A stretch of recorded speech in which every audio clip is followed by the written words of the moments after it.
మాజీ సీఎం జగన్ మరోసారి ప్రభుత్వాన్ని టార్గెట్ చేశారు. రైతులను ప్రభుత్వం మోసం చేస్తోందని ఆరోపించారు. కష్టాల్లో ఉన్న రైతులను ఆదుకోవాల్సిన ప్రభుత్వం పట్టించుకోవటం లేదని, రైతు భరోసా ఇవ్వకుండా రైతులను ఇబ్బందులకు గురి చేస్తుందని ఆగ్రహం వ్యక్తం చేశారు. తాము తిరిగి అధికారంలోకి వస్తామని ధీమా వ్యక్తం చేసిన జగన్ తమ హయాంలో రైతుల కష్టాలకు పరిష్కారం చూపిస్తామని చెప్పుకొచ్చారు.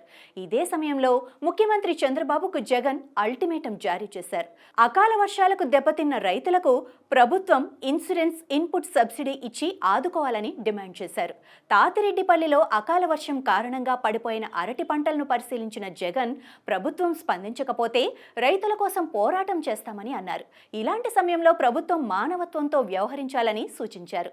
కూటమి ప్రభుత్వంలో ఉచిత పంటల బీమాను ఎత్తేశారని విమర్శించారు.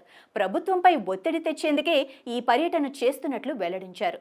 వైసీపీ హయాంలో ఉచిత పంటల బీమా రైతులకు హక్కుగా ఉండేదని, ప్రతి రైతుకు న్యాయం చేశామని చెప్పారు. అరటి సాగులో ఏపీలోనే పులివెందుల నెంబర్ 1 స్థానంలో ఉందని చెప్పుకొచ్చారు.